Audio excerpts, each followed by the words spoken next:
The idea of Europe is in peril. From outside there are criticisms, insults and desertions from the cause.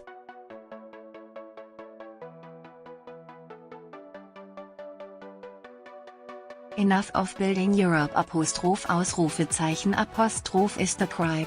Let's reconnect instead with our national soul. Let's rediscover our lost identity. This is the agenda shared by the populist forces washing over the continent.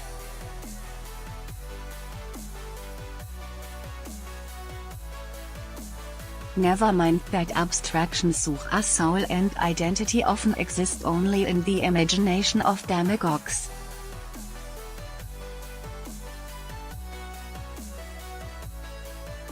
Europe is being attacked by false prophets who are drunk on resentment, and delirious at their opportunity to seize the limelight.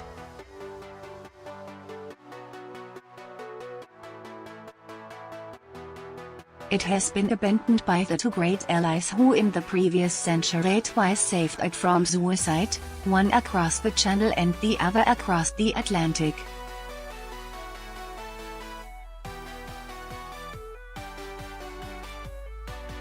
The continent is vulnerable to the increasingly brazen meddling by the occupant of the Kremlin.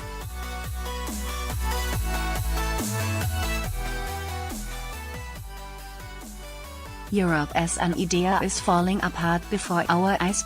This is the noxious climate in which Europe's parliamentary elections will take place in May.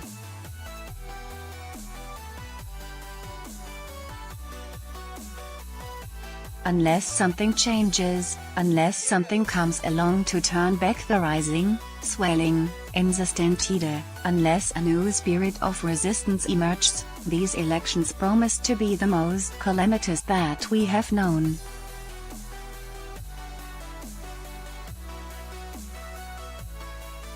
They will give a victory to the wreckers.For those who still believe in the legacy of Erasmus, Dante, Goethe and Comenius. There will be only ignominious defeat.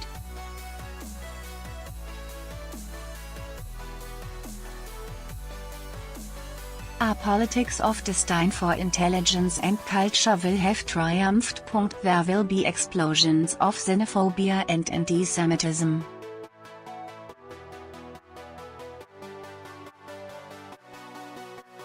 Disaster will have befallen us.We, the undersigned, are among those who refuse to resign themselves to this looming catastrophe.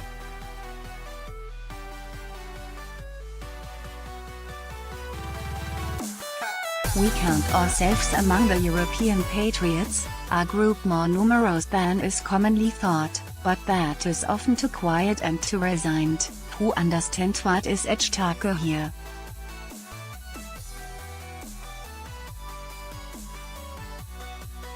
Three-quarters of a century after the defeat of fascism and 30 years after the fall of the Berlin Wall, there is a new battle for civilization.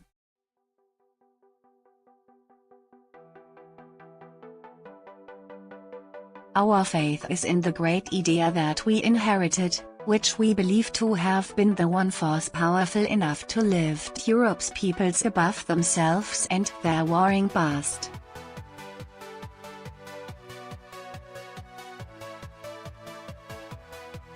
We believe it remains the one force today virtuous enough to ward off the new signs of totalitarianism that drag in their wake the old miseries of the Dark Ages.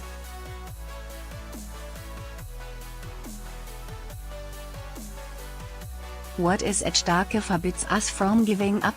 Hence this invitation to join in a new surge.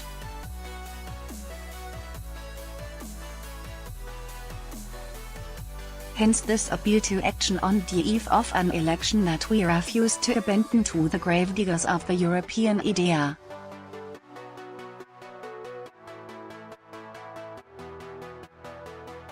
Hence this exhortation to carry once more the torch of a Europe that, despite its mistakes, its lapses, and its occasional acts of cowardice, remains a beacon for every free man and woman on the planet.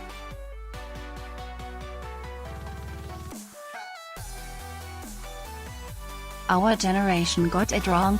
Like Garibaldi's followers in the 19th century, who repeated, like a mantra, Italia seefahrer da see Italy will make herself by herself. We believed that the continent would come together on its own, without our needing to fight for it, or to work for it.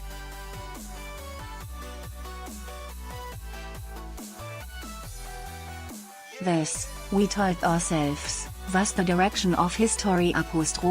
We must make a clean break with that old conviction.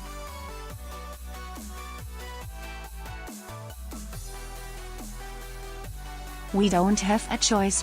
We must now fight for the idea of Europe or see it perish beneath the waves of populism.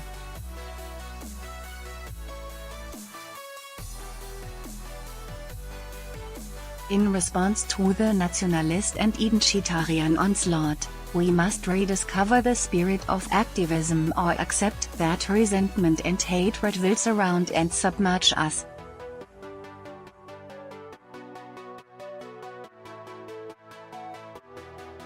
Urgently, we need to sound the alarm against these arsonists of soul and spirit who, from Paris to Rome, with stops along the way in Barcelona, Budapest, Dresden, Vienna and Warsaw, want to make a bonfire of our freedoms.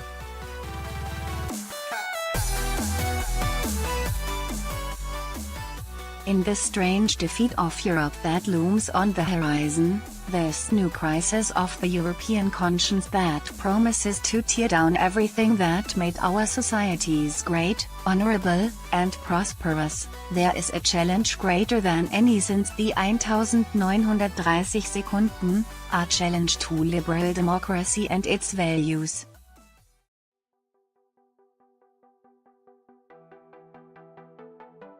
Copyright, Libération Bernard Henry Levy. Milan Kundera, Salman Rushdie, Elfriede Jelinek and Orhan Pamuk are novelists.